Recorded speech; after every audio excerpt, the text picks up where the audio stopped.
She froze mid-step when she saw him across the street, watching, waiting, smiling like he still owned her. Panic hit, instinct took over, and she grabbed the nearest man's hand. What she didn't know was that the stranger she chose was far more dangerous than the ex she was running from, and now there was no going back. If this story pulled you in, make sure to hit that subscribe button so you never miss what's coming next. I've got another unforgettable story dropping tomorrow. And while you're here, jump into the comments and tell me where you're watching from. I love seeing our community from all around the world.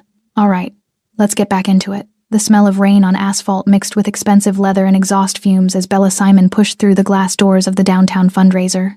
Her yellow silk dress clung to her like a spotlight she couldn't turn off, the deep V-neck and thigh-high slit drawing eyes she didn't want. Her silver heels clicked against wet pavement with each step too loud, too sharp, too exposed in the late-night silence between passing cars.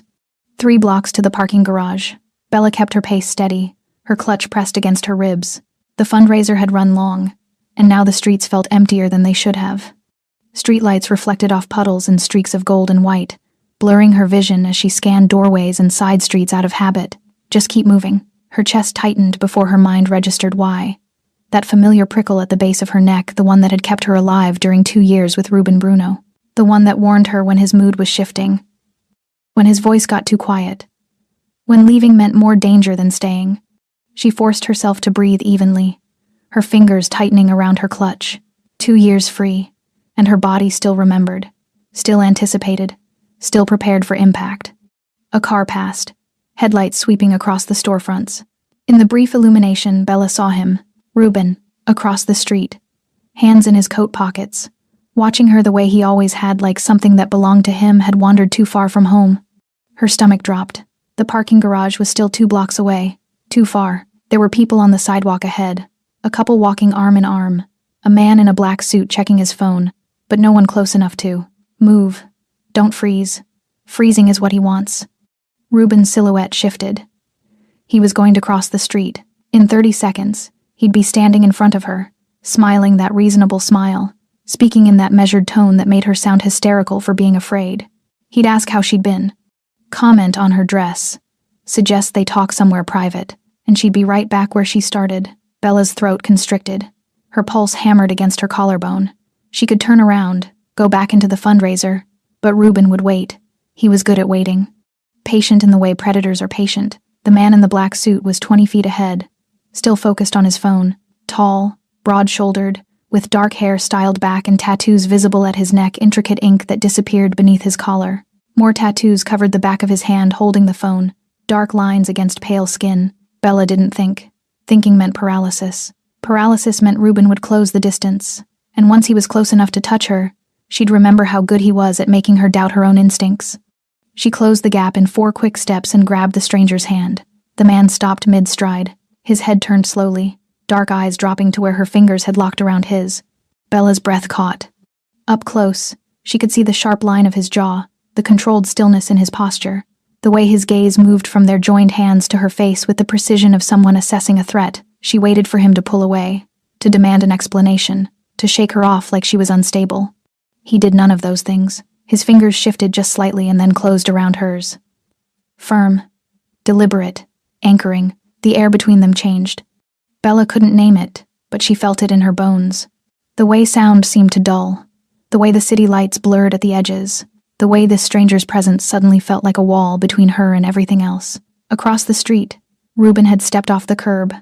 He was halfway across when he saw them, saw Bella's hand in the stranger's, saw the way the tattooed man had turned slightly, positioning himself between her and the street without breaking eye contact with her. Ruben stopped. For the first time in 2 years, Bella watched Ruben Bruno hesitate.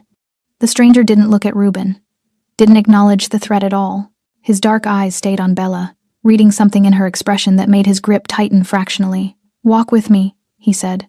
His voice was low, controlled, carrying an authority that wasn't loud but absolute.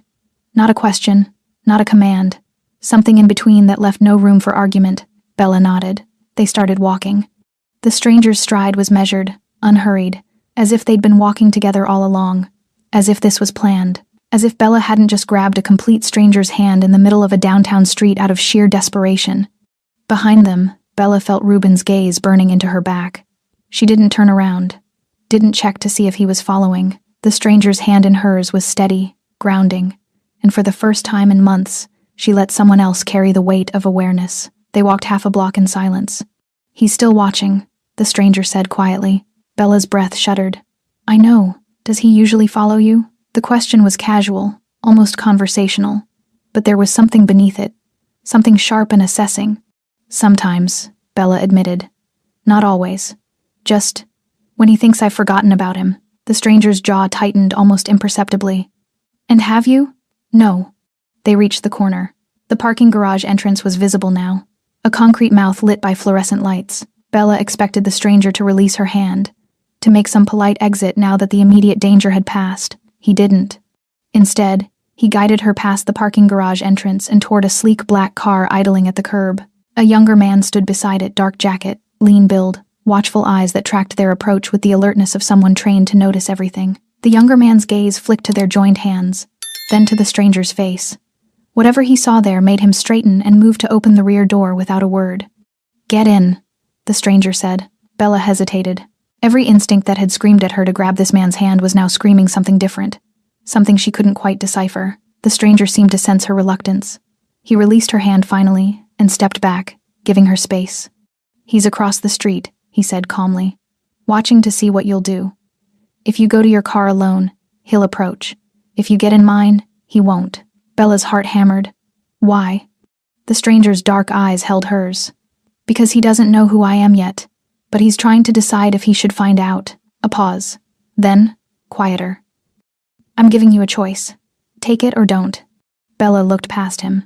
Across the street, partially hidden by a streetlight, Reuben stood watching, waiting. She got in the car. The stranger slid in beside her. The door closed.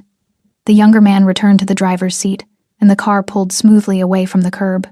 It wasn't until they'd driven 3 blocks that Bella realized she still didn't know the stranger's name. The interior of the car smelled like leather and something else, something clean and expensive that Bella couldn't identify. The younger man drove with practiced efficiency, navigating downtown streets without needing directions. In the back seat, silence stretched between Bella and the stranger who'd just pulled her into his world without asking permission. She should feel afraid. She knew that logically. She'd just gotten into a car with 2 men she didn't know, driven by panic and the desperate need to escape Reuben's orbit. But fear had a specific texture, sharp, acidic, suffocating, and this wasn't it. This felt like suspension. Like the moment between lightning and thunder when the world holds its breath. "Where are we going?" Bella finally asked, her voice steadier than she expected. The stranger didn't turn his head. He was watching the side mirror, tracking something behind them with the same controlled awareness he'd shown on the street. "Somewhere he can't follow," he said simply. Bella's fingers tightened around her clutch. "You don't even know who he is." "I know enough." His gaze shifted to her, dark and assessing. "Ex-boyfriend, controlling type, doesn't respect boundaries, tracks your movements, makes you feel like running is more dangerous than staying." Each word landed like a stone in still water, rippling outward into truths.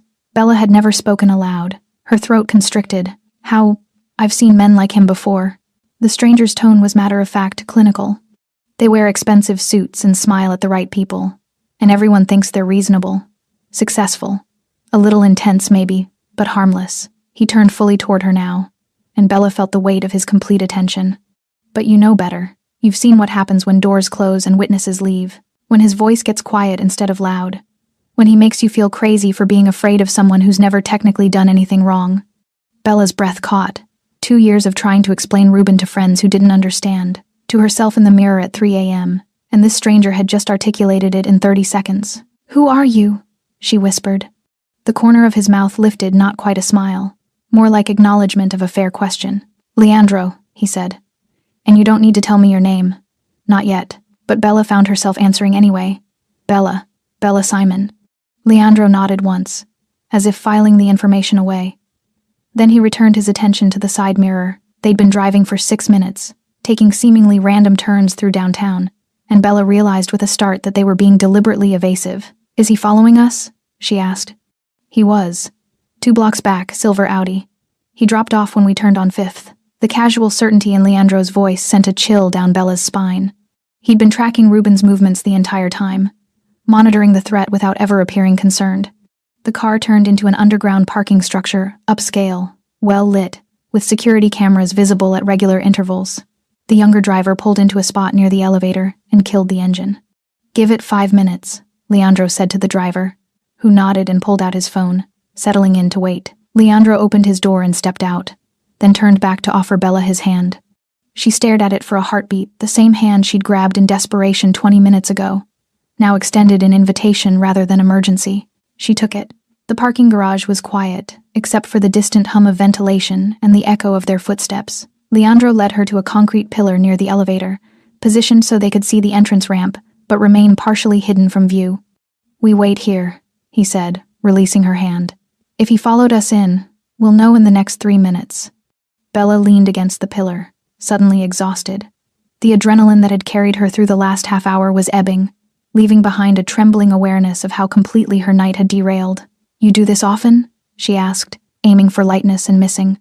"Protect strangers from their exes?" Leandro's expression didn't change. "No. Then why?" "Because you grabbed my hand." He said it like it was obvious. Like that explained everything. "And because when I looked at you, I saw someone making a choice between bad options. Figured I could be a better option." Bella studied him in the fluorescent light. Up close, without the urgency of escape, she could see details she'd missed before. The tattoos at his neck were intricate geometric patterns that suggested discipline, not rebellion. His suit was expensive but understated, tailored to accommodate his broad shoulders without calling attention to itself. Everything about him suggested control, precision, power held in careful restraint. "Most people would have pulled away," she said quietly, asked questions, made a scene. "I'm not most people." The simple statement carried weight Bella didn't fully understand, but she was starting to suspect that grabbing Leandro's hand hadn't been random chance. There was something about him, something in the way people moved around him, the way the driver had responded without needing orders, the way Ruben had hesitated that spoke to influence beyond what was visible. 3 minutes, Leandro said, checking his watch. No silver Audi. He didn't follow. Relief flooded through Bella so quickly it made her dizzy. She closed her eyes, breathing deeply, trying to slow her racing heart. When she opened them again, Leandro was watching her with an expression she couldn't quite read.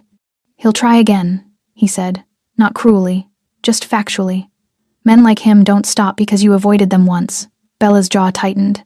"I know. Do you have somewhere safe to go tonight?"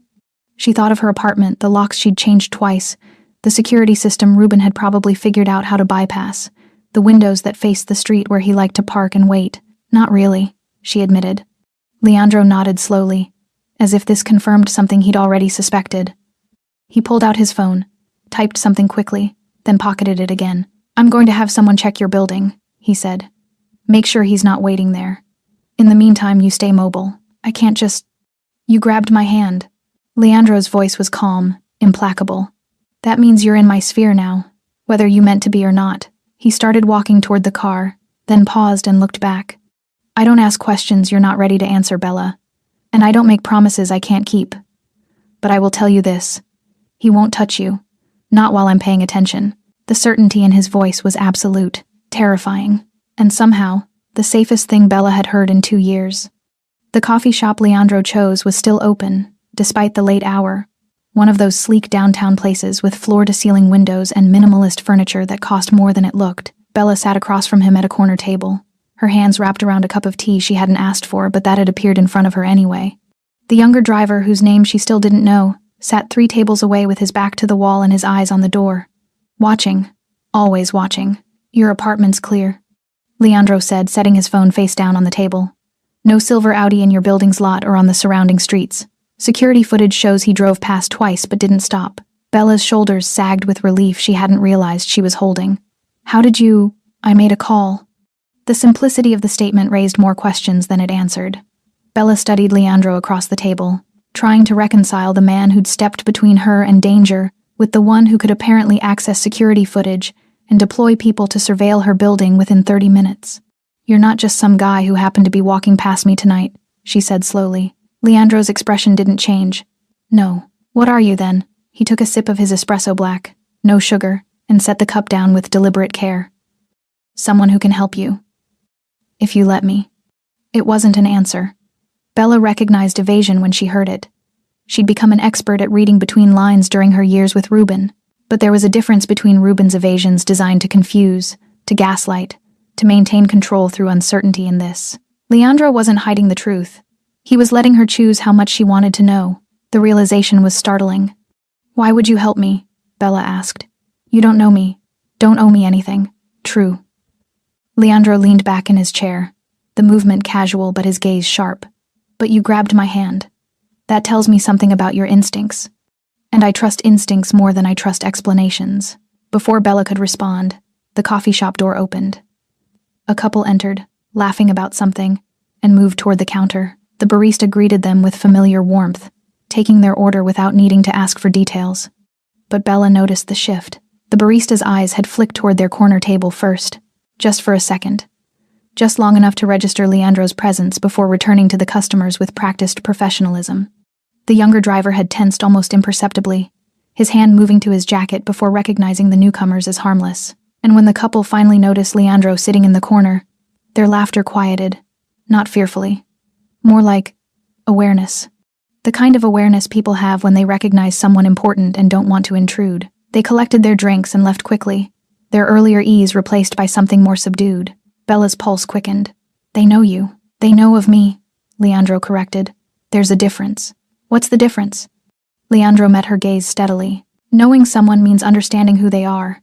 Knowing of someone means understanding what they represent." The careful phrasing sent warning signals through Bella's mind. She'd learned to read power dynamics, to recognize when someone was dangerous not because of what they said but because of how others responded to them. "What do you represent?"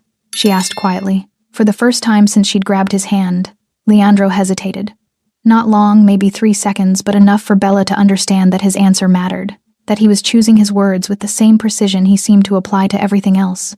"Consequences," he said finally. "For people who cross certain lines." The admission hung between them like smoke. Bella should have been afraid, should have made excuses and left and never looked back. But fear had a specific flavor, and this wasn't it. This was clarity.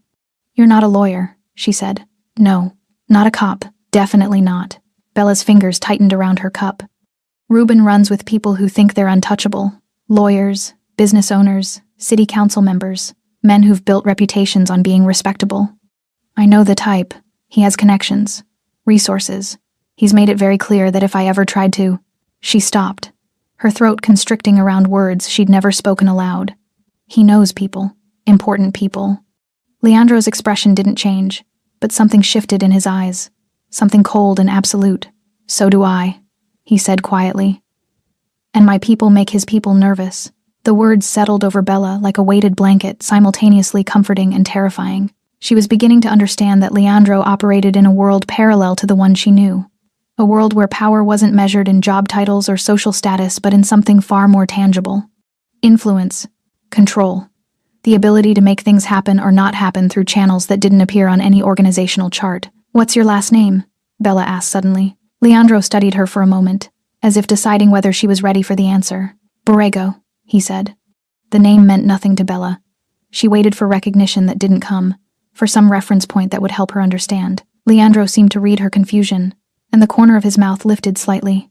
"You'll hear it again," he said. "Probably soon. When you do, you'll understand why people look at me the way they do. And what will I understand?" Leandro leaned forward, his forearms resting on the table. When he spoke, his voice was low enough that only Bella could hear. "That when I told you he won't touch you, I wasn't making a promise. I was stating a fact." Bella's breath caught. There was no bravado in Leandro's tone, no posturing or masculine ego, just certainty, the kind of certainty that came from having enforced similar boundaries before. "You barely know me," she whispered. "I know you grabbed my hand instead of running. I know you're still sitting here asking questions instead of pretending everything's fine. And I know that takes more courage than most people have." He stood, extending his hand toward her. "Come on, I'll take you home. My driver will stay outside your building tonight. Tomorrow, we talk about next steps." Bella looked at his offered hand, steady, scarred across the knuckles, decorated with ink that told stories she couldn't yet read. She took it, and somewhere across the city, she knew Ruben was making calculations of his own. Bella didn't sleep. She lay in her bed with the security system armed and the bedroom door locked, listening to every creak and whisper of her apartment building. The familiar sounds piped settling, neighbors moving around upstairs. The distant hum of traffic had become sinister months ago, transformed by hypervigilance into potential threats. But tonight felt different. Through her bedroom window, she could see the street below. A black sedan sat 3 cars down from her building's entrance, engine off, windows dark. Leandro's driver, keeping watch the way Leandro had promised he would. The presence should have felt intrusive. Instead, it felt like the first full breath she'd taken in months. At 3 a.m., her phone buzzed. Unknown number. Still awake? Bella stared at the message, her heart rate spiking before logic caught up. Ruben would never ask. He'd show up, make his presence known through proximity rather than courtesy. Who is this? She typed back. Leandro. Couldn't sleep either. Something in Bella's chest loosened. She sat up against her headboard, pulling her knees to her chest. How did you get my number? You filled out a contact card at the fundraiser. I know people. Of course he did. Bella found herself almost smiling despite the circumstances. Your driver's still outside. He'll be there until sunrise. Then someone else takes over. Bella's fingers hovered over the keyboard. The rational part of her brain, the part that had learned to question everything during her years with Ruben, was screaming warnings. This was too much, too fast. Leandro's protection felt suspiciously like another cage, just with better locks. But there was a difference. She could feel it even if she couldn't articulate it yet. You don't have to do this, she typed. I know. Then why? The response took longer this time. Bella watched the 3 dots appear and disappear twice before Leandro's message came through. Because I've seen what happens when no one does. Morning arrived with gray light and the smell of coffee from the shop downstairs. Bella showered, changed into jeans and a sweater, and forced herself to eat toast she didn't taste. Normal routines. Normal movements. As if her life hadn't fundamentally shifted in the span of 12 hours. Her phone buzzed again at 8:47 a.m. But this time, the message made her blood run cold. We should talk, Belle. I miss you. Ruben, using the nickname he knew she hated, the one that made her feel small and possessed. Another message followed immediately. Saw you got a ride last night. New friend? Bella's hands trembled. He'd been watching, tracking her movements even after Leandro's intervention. The surveillance hadn't stopped. It had just recalibrated. Leave me alone, Ruben. She typed it, knowing it wouldn't work. Knowing engagement was exactly what he wanted. But silence felt like surrender. And she was done surrendering. Can't do that. You know how I feel about you. What we had was special. You're making this harder than it needs to be. The messages came rapid fire, each one a small incision designed to make her doubt herself. Special. As if psychological torment was romance. As if monitoring her life was devotion. Bella's finger hovered over the block button. She'd blocked him before. He always found new numbers, new ways to reach her. Blocking was temporary relief, followed by the anxiety of not knowing when he'd reappear. Her phone rang. Unknown number, but not the one Leandro had texted from. She answered cautiously. Hello? It's me. Leandro's voice, calm and controlled. My driver just reported activity. Silver Audi circled your block twice in the last 15 minutes. That your ex? Bella's stomach dropped. He's texting me. Right now. What's he saying? She read him the messages, her voice steady despite the adrenaline flooding her system. Leandro was quiet for a moment, and Bella could almost hear him thinking. Send me screenshots, he said. Every message he's sent you in the last 6 months. Texts, emails, social media, everything. Why? Because documentation matters. And because I want to know exactly who I'm dealing with. There was something in Leandro's tone, something hard and purposeful that made Bella's pulse quicken for a different reason. What are you going to do? She asked. What I told you I'd do. Make sure he doesn't touch you. Leandro, I'm sending a car. 20 minutes. Pack a bag. Bella's chest tightened. I can't just leave. I have work. I have... Ruben's escalating, Leandro interrupted, his voice firm but not unkind. The texts, the surveillance, circling your building. This is the pattern, Bella. You've seen it before. He was right. She had seen it. The way Ruben's attention intensified when she tried to establish distance. The way his control tightened in response to her attempts at autonomy. Where would I go? She whispered. Somewhere he can't follow. Somewhere I have better visibility. A pause. I'm not asking you to trust me completely. I'm asking you to trust your instincts. The same ones that made you grab my hand. Bella closed her eyes. Her apartment, the locks she'd changed, the security system she'd installed, the safe space she'd tried to build suddenly felt like a trap. 4 walls Ruben knew too well. 20 minutes, Leandro repeated. The car will take you somewhere safe while I handle this. Handle what? A conversation, the kind Ruben understands. The implications settled over Bella like frost. Leandro was going to confront Ruben directly, Establish boundaries not through law or restraining orders, which Reuben had already proven meant nothing, but through the kind of power that operated outside official channels. Don't hurt him, Bella said quickly, then hated herself for the automatic protection of someone who'd never protected her. I won't. Leandro's voice softened slightly. Not unless he forces me to. But he needs to understand that you're no longer accessible to him, that there are consequences now. Bella thought of the coffee shop. The way people had responded to Leandro's presence. The weight his name seemed to carry even when unspoken. What if he doesn't care about consequences? She asked. Then he'll learn to. The certainty in those 4 words was absolute, terrifying, and somehow exactly what Bella needed to hear. Okay, she breathed. 20 minutes. She ended the call and stared at her phone. Reuben's messages were still coming through. Each one a small act of intrusion. You can't ignore me forever. We need to talk face to face. I know you're home. That last message made Bella's skin crawl. She moved to her window and looked down at the street.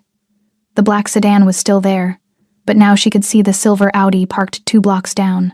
Watching, waiting, always waiting. Bella pulled her suitcase from the closet and started packing.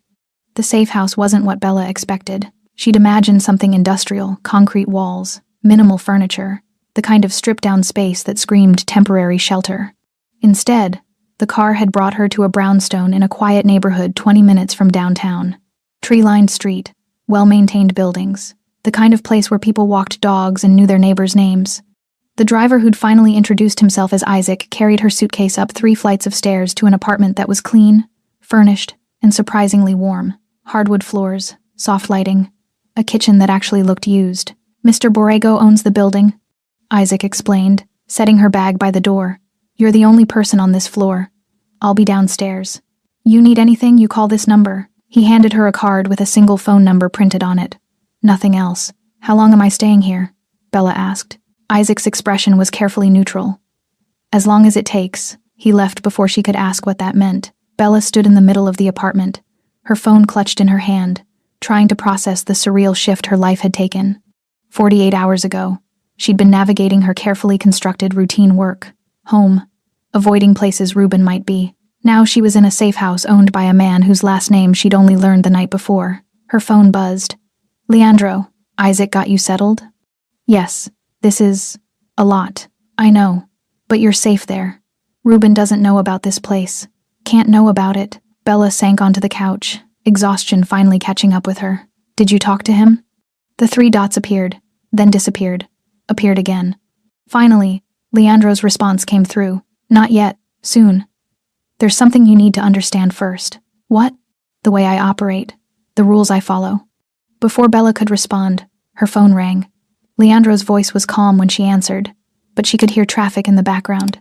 He was moving, heading somewhere. I need you to listen carefully, he said. No interruptions. Can you do that? Bella's throat tightened. Yes. I'm not a good man, Bella. I don't pretend to be. The things I do, the world I operate in, it's built on violence and leverage and fear. I've made peace with that because the alternative is chaos, and chaos gets innocent people hurt. He paused, and Bella heard a car door close. The background noise disappeared. But I have rules, Leandro continued. Lines I don't cross. Ever. And the first rule is this. I don't exploit vulnerability. Not in women, not in children, not in anyone who can't defend themselves. Bella's pulse hammered. Okay. The second rule. I don't take what isn't freely given. That includes trust, loyalty, and access to someone's life. You grabbed my hand in public. You got in my car. You're in this apartment. But none of that means you owe me anything. You understand? Yes. Third rule. I don't lie about who I am or what I'm capable of. So I'm going to tell you exactly what's going to happen next. And you're going to decide if you can live with it. Bella's hands trembled. I'm listening. I'm going to have a conversation with Reuben. Not in public. Somewhere private where we can speak plainly. I'm going to explain that you're no longer accessible to him. That continuing to contact you, follow you, or monitor your life will have consequences he won't enjoy. What kind of consequences? The kind that don't involve police or lawyers or restraining orders that he's already proven he doesn't respect.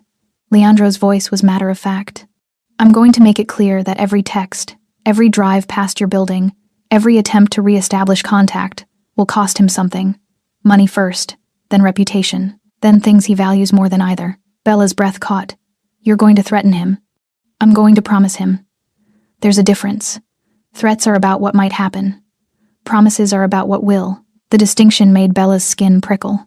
This was the reality of Leandro's world, not the performative aggression Ruben specialized in, but calculated certainty backed by resources she couldn't see but could feel. "What if he doesn't believe you?" she asked quietly. "Then he'll test me. Once. And after that he'll believe." There was no bravado in Leandro's voice. No masculine posturing. Just the flat certainty of someone who'd enforced similar boundaries before and knew exactly how the pattern would play out. "I don't want you to hurt him," Bella said. The words automatic, even as part of her recoiled at her own impulse to protect someone who'd never protected her. "I won't. Not unless he escalates beyond conversation." "But Bella," Leandro's voice softened slightly. "You need to understand something. Men like Ruben don't respond to kindness or reason or legal boundaries. They respond to power, to consequences they can't manipulate or charm their way out of." "I know." Bella's voice cracked. "I've tried everything else." "I know you have, and that's why I'm offering you this. Not because you're weak, not because you need saving, but because sometimes the only way to stop a predator is to introduce a bigger predator into the equation." The words settled over Bella like a weighted blanket, simultaneously comforting and terrifying. She'd spent 2 years trying to handle Ruben through official channels, through de-escalation, through simply trying to disappear. None of it had worked. "What do you get out of this?" she asked. "Out of helping me?" Leandro was quiet for a long moment. When he spoke, his voice carried something she hadn't heard before. "Not quite vulnerability, but close. Peace of mind," he said. "Knowing that someone who grabbed my hand in desperation isn't going to end up as another statistic. Another woman who tried everything right and still got hurt because the system failed her. You've seen that before. Too many times." Bella closed her eyes, tears burning behind her lids. There was something in Leandro's tone, something personal and painful that told her this wasn't theoretical for him. That somewhere in his past, someone had needed help that didn't come in time. "Okay," she whispered. "Do what you need to do." "You're sure?" "No. But I'm more sure of this than I am of anything else." She heard Leandro exhale slowly. "I'll call you when it's done. Stay in the apartment. Don't answer the door for anyone except Isaac. Don't post on social media. Don't tell anyone where you are. I understand." "Good." A pause. "Bella? Yeah?" "You made the right choice. Grabbing my hand, getting in the car, all of it. I know it doesn't feel like it right now, but you did." The call ended before Bella could respond. She sat in the quiet apartment, her phone warm in her hand, and waited for the world to shift again. 3 hours passed in suffocating silence. Bella tried to distract herself, unpacked her suitcase, made tea she didn't drink, scrolled through her phone without seeing anything. But her mind kept circling back to the same questions. Where was Leandro? Had he found Ruben? What was happening in that private conversation that would determine the shape of her immediate future? At 2:47 p.m., her phone rang. Not Leandro. A number she didn't recognize. She let it go to voicemail. 30 seconds later, a text from the same number. "This is Patricia Kim from Westside Legal Aid. I'm trying to reach Bella Simon regarding her consultation request from last month. Please call back at your earliest convenience." Bella's stomach knotted. She'd contacted Legal Aid 6 weeks ago, trying to explore options for a restraining order that might actually stick. The consultation had gone nowhere. Ruben was too careful, too strategic. Nothing he did crossed the legal threshold from concerning to actionable. She deleted the message and blocked the number. Her phone buzzed again immediately. This time, "Leandro, are you watching the news?" Bella's pulse spiked. "No." "Why?" "Turn on Channel 7. Local news segment." She found the remote and switched on the television mounted above the unused fireplace. Channel 7 was in the middle of a breaking news report, the anchor's expression grave as crime scene footage played behind her. Federal investigation into money laundering and racketeering involving several prominent local businesses. The U.S. Attorney's Office executed search warrants at 4 locations this morning, including the downtown offices of Meridian Holdings and 2 associated properties. Bella's breath caught. Meridian Holdings. That was one of Ruben's clients. He'd mentioned the account dozens of times, bragging about landing such a prestigious portfolio. The footage shifted to show federal agents carrying boxes from a sleek glass building Bella recognized. The anchor continued. Sources say the investigation has been ongoing for 18 months and involves a complex network of shell companies and offshore accounts. No arrests have been made yet, but prosecutors say charges are imminent. The screen cut to a press conference. A woman in a dark suit stood behind a podium flanked by FBI logos. "This investigation represents a coordinated effort to dismantle organized criminal enterprises operating in our city," she said. We're targeting the infrastructure that allows these networks to function, the financial facilitators, the legitimate businesses that provide cover, and the professionals who enable these operations. Bella's phone buzzed. Still watching? Yes. What does this have to do with Ruben? Everything. Keep watching. The news segment continued. The anchor was speaking again. Among the businesses being investigated is Bruno Financial Consulting, a boutique firm specializing in high-net-worth clients. The firm's owner, Ruben Bruno, could not be reached for comment. Bella's vision blurred. She rewound the segment, listening again to make sure she'd heard correctly. Bruno Financial Consulting, Ruben's firm, under federal investigation. Her hands shook as she typed. Did you do this? Leandro's response came quickly. No, this has been building for over a year, but I knew about it.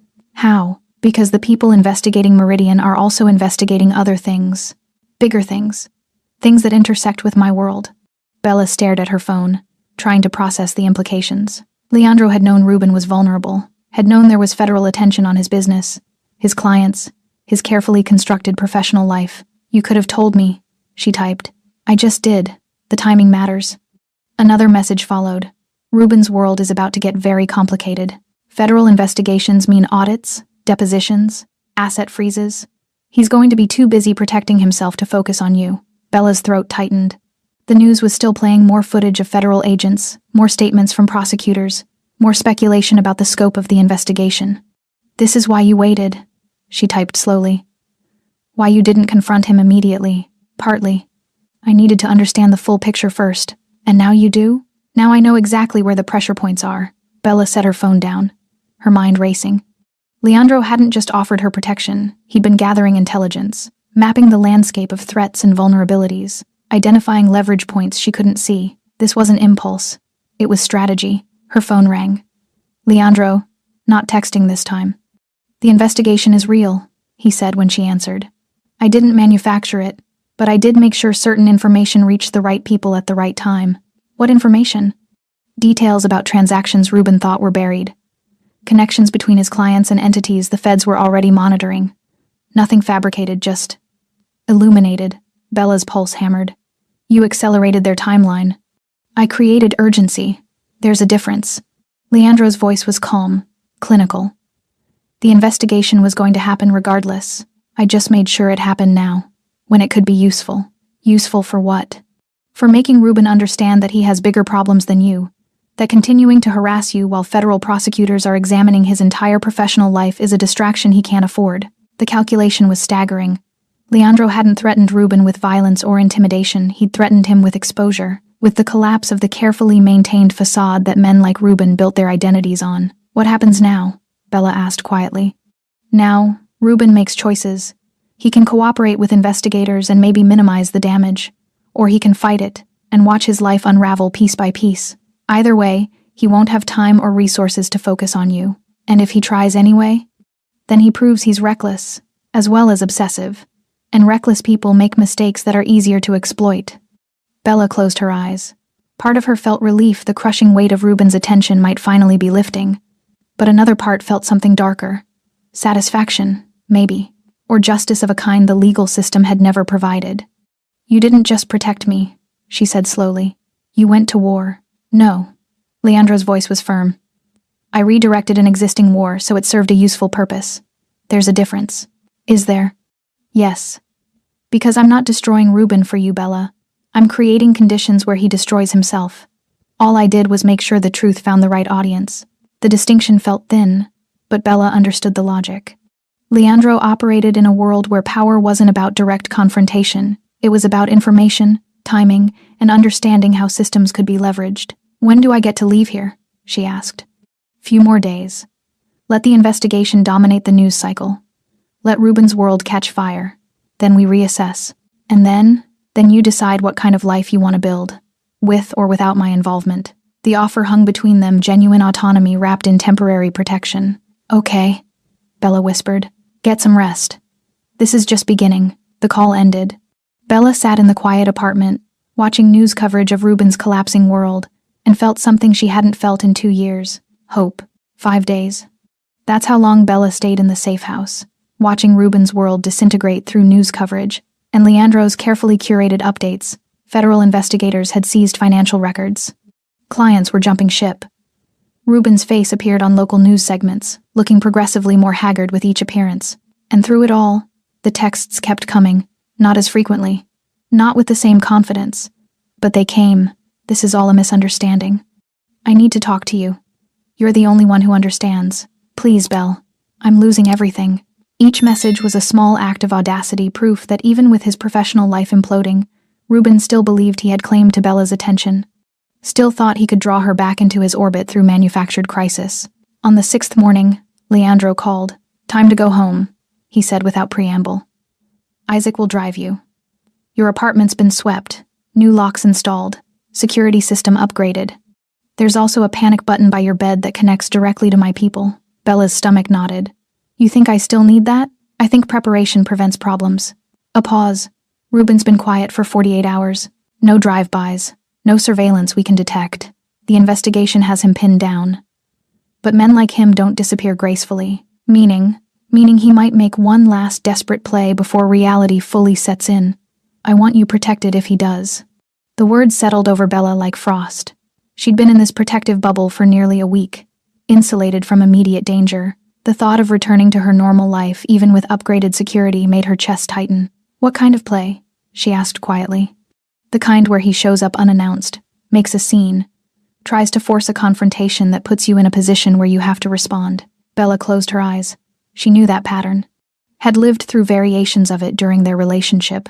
Ruben creating situations where she had to engage with him, where silence or avoidance made her look unreasonable. When should I expect it? If it happens, it'll be soon. Tonight, maybe tomorrow. He knows his window is closing. Isaac drove her home in mid-afternoon, the city looking strangely normal after days of isolation. Traffic, pedestrians, the ordinary chaos of downtown life. Bella watched it all through tinted windows, feeling disconnected from the world she was returning to. Her apartment felt different with the new locks, the upgraded security panel, the small panic button mounted discreetly beside her bed, evidence of Leandro's reach, his resources, his determination to create safety through infrastructure. She unpacked slowly, trying to re-establish routine. Laundry, dishes, emails she'd been ignoring. Normal tasks that felt surreal after everything that had shifted. At 6:15 p.m., her phone buzzed. Unknown number. I'm outside. We need to talk. Face to face. Like adults. Bella's blood ran cold. She moved to her window and looked down at the street. Ruben's silver Audi was parked directly in front of her building. Her hands shook as she typed back. No. Leave. The response was immediate. I'm not leaving until you come down. 5 minutes, Bella. That's all I'm asking. After everything we had, you owe me that much. The manipulation was textbook, framing his demands as reasonable requests, positioning her refusal as unreasonable or cruel, making his persistence seem like devotion rather than violation. Bella's finger hovered over the panic button, but something stopped her. Some part of her that was tired of running, tired of letting fear dictate her choices, tired of needing others to fight battles she should be able to fight herself. She grabbed her phone and called Leandro. He answered on the first ring. What happened? Ruben's outside my building, demanding I come down and talk to him. Don't. Leandro's voice was sharp. Stay inside. I'm 15 minutes away. He says he won't leave until I do. He's lying. He'll leave when he gets bored or when someone makes him. Let me handle it. Bella's chest tightened. I'm tired of hiding from him. This isn't hiding. This is strategic distance from someone who's unstable and desperate. He's going to keep doing this, Leandro. Keep showing up. Keep demanding. Keep... Not after tonight, he won't. The certainty in Leandro's voice should have been comforting. Instead, it crystallized something Bella had been avoiding. She was trading one form of dependence for another. Ruben's control for Leandro's protection. Different in quality, different in intent, but structurally similar. I need to do this myself, she said quietly. Bella, I'm going down there. I'm telling him to leave. And if he doesn't, then you can intervene. But I need to try first. Silence on the other end. Bella could almost hear Leandro, calculating, weighing risks against autonomy, protection against agency. Okay, he said finally. But Isaac is in the lobby. You go outside, he goes with you. And I'm pulling up in 12 minutes. This conversation ends when I arrive, regardless of what Ruben wants. Deal.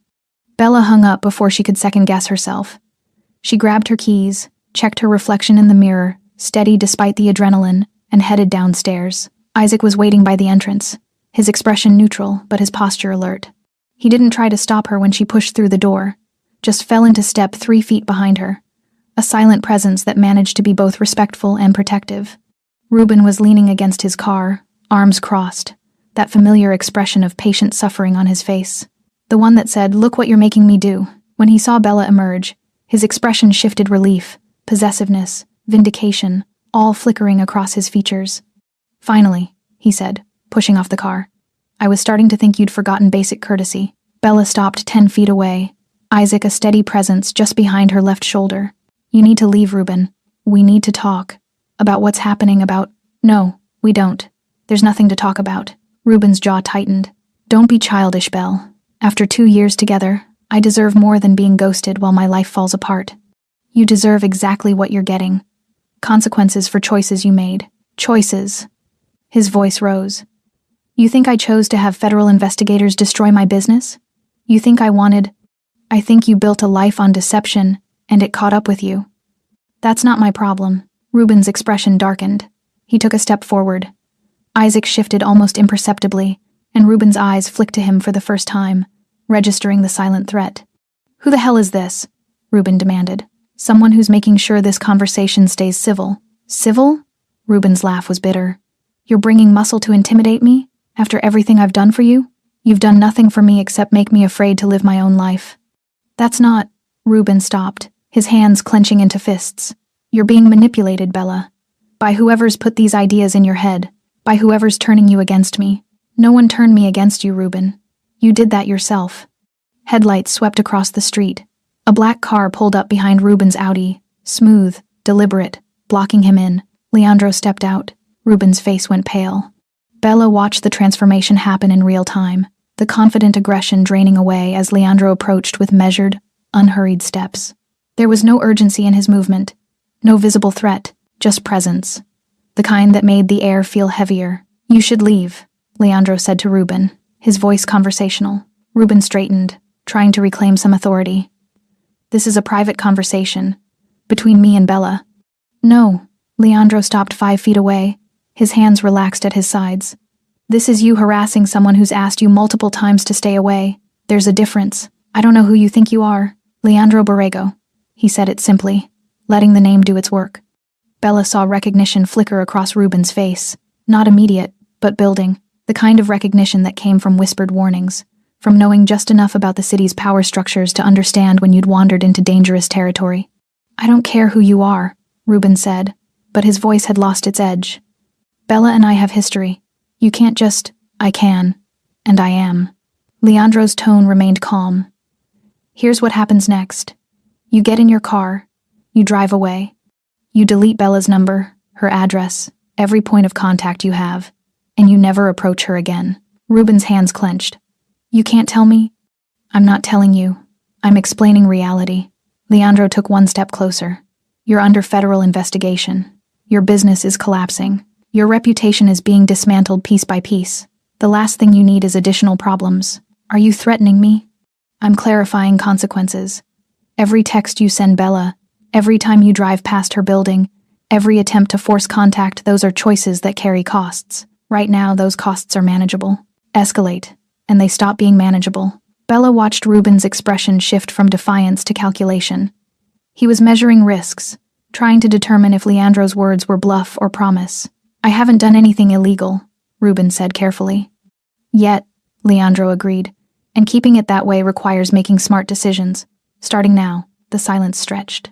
Traffic noise filled the space, distant horns, the hum of the city, ordinary sounds that felt surreal against the tension crackling between the two men.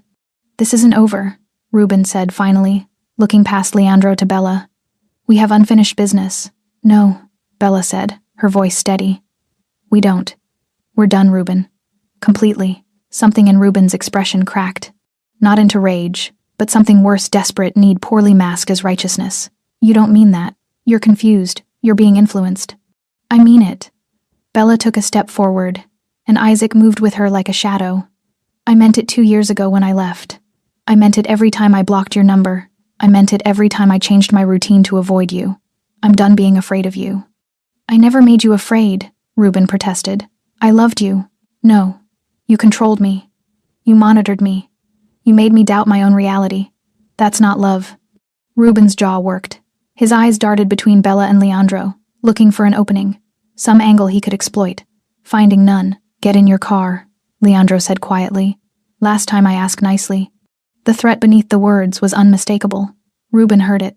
His hands unclenched slowly, and he took a step back toward his Audi. You'll regret this, he said to Bella, trying to salvage some dignity from his retreat. I already regret wasting 2 years on you, she replied. But that ends tonight. Ruben got in his car without another word. The engine started, and he pulled away from the curb with more speed than necessary, tires squealing slightly as he accelerated down the street. Bella watched until his taillights disappeared around a corner. Then her knees went weak. Isaac was there immediately, his hand steadying her elbow.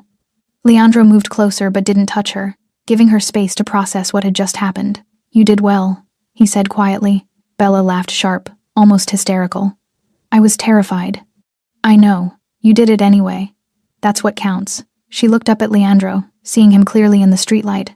His expression was serious but not cold, assessing but not judging. Will he come back? She asked. Probably not. But if he does, he knows what happens. Leandro glanced at Isaac. Stay close tonight. Visible presence. Isaac nodded and moved toward the building entrance, taking up a position where he could monitor the street. Leandro turned back to Bella. We should talk. Not out here. They went to her apartment.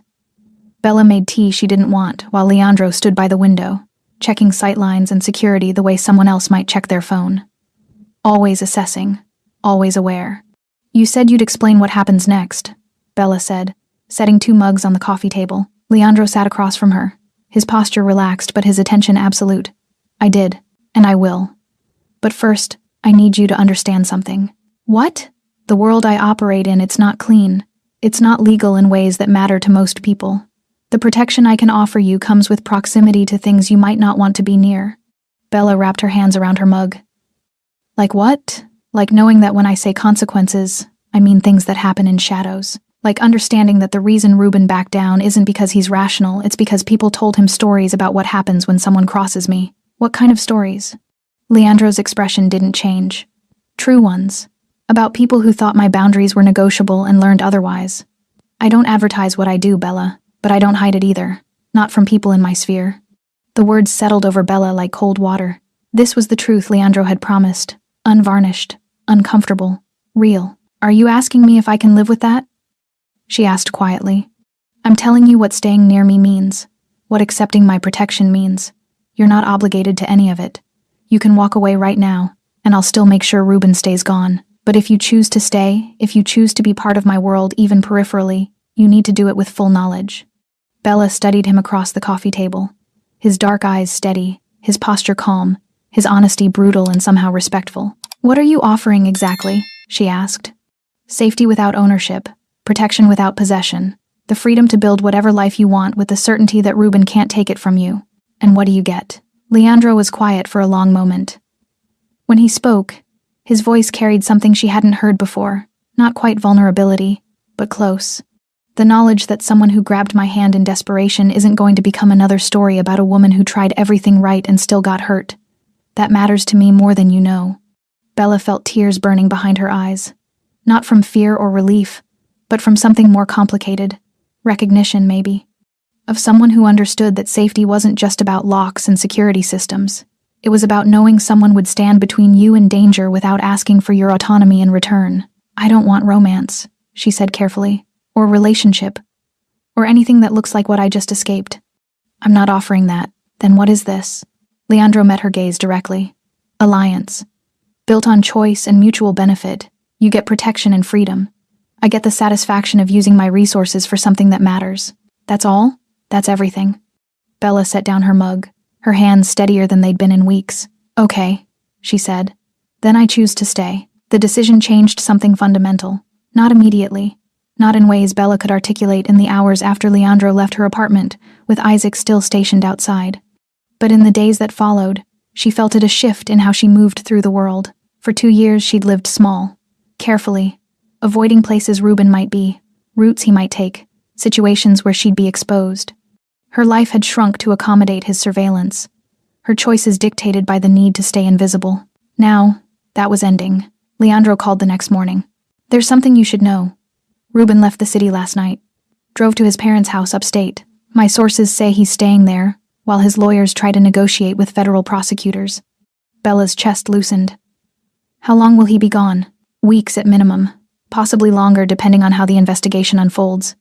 But that's not why I'm calling. Then why? Because I want you to live your life. Visibly, publicly. I want Ruben and anyone paying attention to understand that you're not hiding anymore. The suggestion made Bella's pulse quicken. What does that mean? It means go back to your routines. The coffee shop you stopped visiting because Ruben liked it. The gym you quit. The restaurants. The routes. The places you surrendered because he made them uncomfortable. Take them back. What if he... He won't. But even if he tries, he'll see you're not alone. That there are people watching. That his access is permanently revoked. Bella thought about the places she'd abandoned. Small surrenders that had accumulated into a completely altered life. The yoga studio where she'd felt strong. The bookstore where she'd spent Saturday mornings. The park where she used to run. I don't know if I can, she admitted. You stood up to him on the street. You told him it was over to his face. You can do this. That was different. You were there. And people will be there now. Not obviously, not intrusively, but present. You're not alone in this, Bella. Not anymore. The words settled over her like a promise.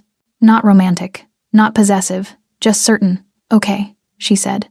I'll try. She started small. The coffee shop 3 blocks from her apartment that she'd stopped visiting 8 months ago when Ruben had started showing up there, coincidentally. Bella walked in mid-morning, her heart hammering, half expecting to see him at a corner table with that familiar, possessive smile. He wasn't there.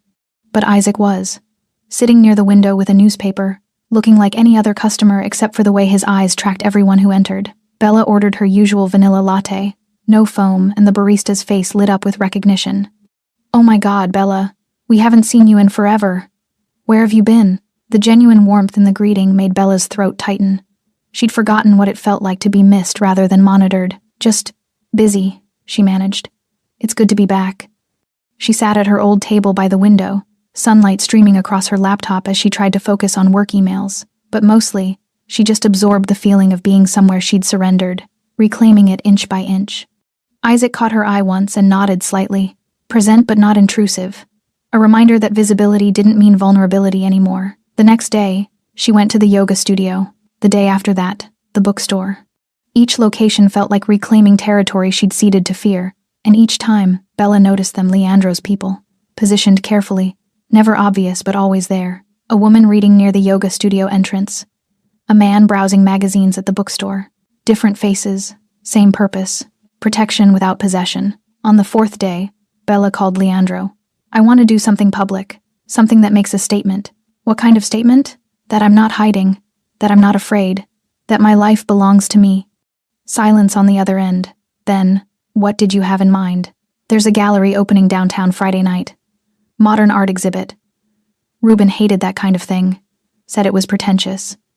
I always wanted to go, but he made it difficult. And now you want to go. Yes, but not alone. You want me to come with you. It wasn't a question. Bella took a breath, acknowledging what she was really asking. I want people to see me with you. I want it to be clear that I'm not isolated anymore, that there are consequences now. For anyone who thinks otherwise, she heard Leandro exhale slowly. You understand what that means? Being seen publicly with me? I think so. It means people will make assumptions about our relationship, about what you mean to me, about why I'm protecting you. Some of those assumptions will be wrong, but they'll still stick. I know. Bella's voice was steady. But I'd rather people make wrong assumptions about my strength than right assumptions about my vulnerability. The logic was clean, strategic, exactly the kind of calculation Leandro would make.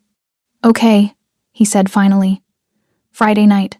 I'll pick you up at 7. Friday arrived with clear skies, and Bella's nerves stretched thin. She chose her outfit carefully, a black dress that made her feel strong rather than exposed, heels that added height without sacrificing stability, armor disguised as elegance. Leandro arrived exactly at 7 in a dark suit that looked custom-made, his presence commanding even in the simple act of offering his hand to help her into the car. You look nervous, he observed as they pulled away from her building. I am nervous. Good. Means you understand the stakes. Is that supposed to be comforting? It's supposed to be honest. He glanced at her. You're about to walk into a room full of people who will notice us together. Who will talk? Who will draw conclusions? If you want to change your mind, now's the time. Bella looked out the window at the city sliding past lights and movement and life happening everywhere around them. For 2 years, she'd watched that life from the margins, too afraid to participate fully. Not anymore. I'm not changing my mind, she said. The gallery was packed when they arrived. Bella recognized faces from the fundraiser circuit, from downtown social events she'd attended alone, and left early to avoid Ruben's inevitable appearance. But walking in beside Leandro was different. Conversations paused mid-sentence. Eyes tracked their progress across the polished floor. Bella felt the attention like a physical weight, curious, assessing, recalibrating. Leandro's hand found the small of her back, not possessive but anchoring, guiding her through the crowd with the kind of natural authority that made people step aside without realizing they were doing it. They're staring, Bella murmured. Let them. They stopped in front of a massive abstract canvas, swirls of color that suggested chaos contained. Leandro studied it with genuine interest while Bella tried to slow her racing heart. You're doing fine, he said quietly, his eyes still on the painting. I feel like everyone's watching us. They are. That's the point. He turned slightly, his dark eyes meeting hers. You're not hiding anymore, Bella. This is what that looks like. A woman approached mid-50s. Expensive jewelry. The kind of social confidence that came from years of navigating elite circles. Leandro, she said warmly. I didn't expect to see you here. Mrs. Castellano. Always a pleasure. He gestured to Bella. This is Bella Simon. The woman's eyes sharpened with interest as she extended her hand. Lovely to meet you, dear. Any friend of Leandro's is always welcome in our circles. The phrasing was deliberate. Our circles. An invitation wrapped in assumption. They spent an hour at the gallery, moving through rooms while Bella slowly relaxed into the reality of being visible, being seen, being part of the world again on her own terms. When they finally left, stepping into cool night air, Bella felt something shift inside her chest. Not quite freedom that would take time, but possibility, the sense that her life could expand again into space she'd surrendered. Thank you, she said as Leandro opened the car door. For what? For standing beside me, for making it clear I'm not alone. Leandro's expression softened almost imperceptibly. You were never as alone as you felt. You just needed to see it. They drove through the city in comfortable silence, and Bella watched lights blur past the window, thinking about choices and consequences and the strange path that had led from grabbing a stranger's hand to reclaiming her life piece by piece. The city looked different at night from Leandro's car, softer somehow, the harsh edges blurred by speed and darkness. Bella watched the familiar streets slide past, feeling the gallery night still humming under her skin.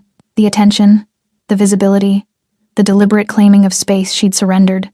You're quiet, Leandro observed. Just thinking. About. Bella turned from the window to look at him.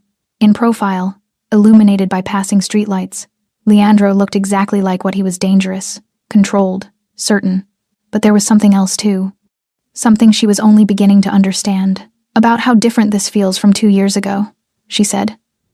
When I left Ruben, I thought freedom meant being invisible, staying small, not drawing attention. And now? Now I'm realizing freedom means choosing when to be visible, on my terms, not someone else's. Leandro nodded slowly. That's the difference between hiding and strategy. One is reactive, defensive. The other is deliberate. The car turned onto Bella's street. Isaac's vehicle was already there, parked in his usual spot with clear sight lines to her building entrance. He's still watching, Bella noted. He will be for a while longer, until we're certain Ruben has accepted reality. And if he doesn't? Leandro's expression hardened almost imperceptibly. Then reality gets reinforced, more directly. The promise in those words should have frightened Bella. Instead, it felt like certainty, like boundaries that would actually hold because they were backed by more than hope or legal documents. The car stopped in front of her building. Leandro got out and came around to open her door, not chivalry exactly, but courtesy mixed with the instinct to maintain awareness. His eyes scanned the street, the shadows, the spaces where threats might hide, always assessing, always aware. Walk you up? He asked. Bella nodded. They rode the elevator in silence. The hallway leading to her apartment was empty, quiet, the kind of late-night stillness that used to make Bella's pulse spike. Now, with Leandro beside her, it felt merely peaceful. She unlocked her door and paused on the threshold. Do you want to come in? Just for a minute? Leandro studied her carefully. You sure? I'm sure. He followed her inside, and Bella was suddenly conscious of how personal the space was. Her books, her photos, the accumulated details of a life she'd built after leaving Ruben, vulnerable in ways the gallery had not been. "Coffee?" she offered. "Sure." While Bella made coffee she actually wanted this time, Leandro examined her bookshelf with genuine interest. "You like crime fiction," he noted. "I like stories where justice actually happens, even if it's fictional." "You think justice is fictional?" Bella handed him a mug. "I think the legal kind is unreliable. The real kind requires different tools, like the tools I use." "Yes." They sat on opposite ends of her couch, the space between them deliberate. Not intimate, but not distant either. Alliance, Leandro had called it. This felt like what that looked like. "Can I ask you something?" Bella said after a moment. "Always." "Why do you do this? Not just for me, I know you said something about peace of mind. But why this life? This work?" "You could do anything." Leandro was quiet for a long time, his coffee mug held loosely in scarred hands. When he spoke, his voice carried something unguarded. "Because the world operates on power. That's not good or bad, it just is. And when power exists, it concentrates in people who know how to use it. Most of those people use it for themselves, for profit, control, ego." He paused, his dark eyes distant. "I watched someone I cared about get destroyed by that kind of power. Someone who tried to do everything right, report abuse, get restraining orders, trust the system. The system failed, and the person with power won because winning is what they do." Bella's throat tightened. "What happened to them?" "They didn't survive it."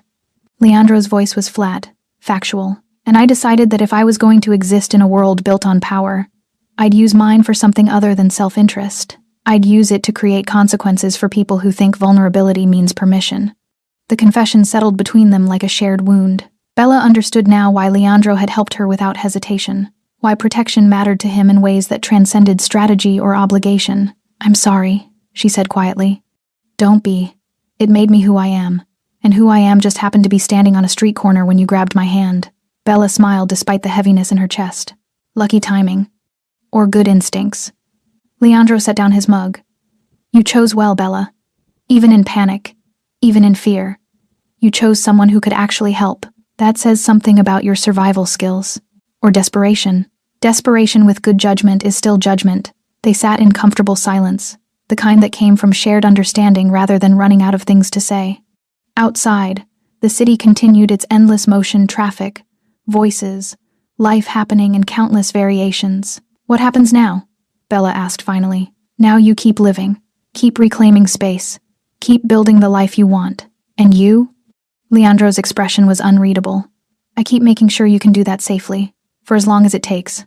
And then you won't need me anymore. And that'll be fine." Bella studied him, seeing past the controlled exterior to something more complicated underneath. Leandro meant what he said. He wasn't trying to make himself indispensable or create dependence. But there was also something else. Some small part of him that might actually want to be needed, even as he actively worked to make himself unnecessary. "What if I still want you around?" she asked. When Ruben's completely gone and I don't need protection, what if I want to keep this?" She gestured between them. "Whatever this is." Leandro's eyes met hers directly. "Then we figure out what it becomes, when it's not built on crisis. And what could it become?" "I don't know. Partnership, maybe. Two people who understand power and consequences helping each other navigate a complicated world." He paused. "But that's future tense. Right now, focus on building yourself back. The rest will sort itself out." The answer was honest, careful, leaving space for possibility without promising anything specific. Bella appreciated that more than reassurance would have meant. Leandro stood, reading her exhaustion even as she tried to hide it. "Get some rest. Tomorrow, keep doing what you did tonight. Be visible, be present, show the world who you're choosing to be. Okay?" At the door, he paused. "You did well tonight, Bella. At the gallery, on the street last week, all of it. You're stronger than you think. Or I have better backup. Both can be true." He left, and Bella locked the door behind him. The new locks Leandro had installed, the upgraded security system, all the infrastructure of safety. But as she got ready for bed, she realized the most important thing wasn't external, it was internal. The knowledge that she could stand in a crowded room beside someone powerful and not feel owned, could reclaim public space without feeling exposed, could make choices about visibility and vulnerability on her own terms. Ruben had tried to make her small. Leandro had helped her remember she never was. Bella climbed into bed and, for the first time in 2 years, fell asleep without checking the locks 3 times or positioning her phone within immediate reach. She fell asleep feeling safe, not because of locks or security systems or men positioned outside her building, but because she'd finally chosen to stop living in fear of someone who no longer deserved space in her life. And that choice, that deliberate reclaiming of autonomy, made all the difference. Outside, the city continued its endless motion. Isaac kept watch from his car. And somewhere upstate, Ruben Bruno faced consequences that had nothing to do with Bella, and everything to do with choices he'd made long before she grabbed a stranger's hand on a rain-slick street. The story that had begun with panic and desperation had transformed into something else entirely. Not romance, not rescue, but reclamation, and that was exactly what Bella needed it to be. Thanks for staying with this story, right till the final moment. You're the reason these stories come alive. If you're ready for another powerful journey, just tap the next video on your screen. And before you go, leave a quick comment and rate this story from 1 to 10. I'm excited to see your thoughts and connect with you down there.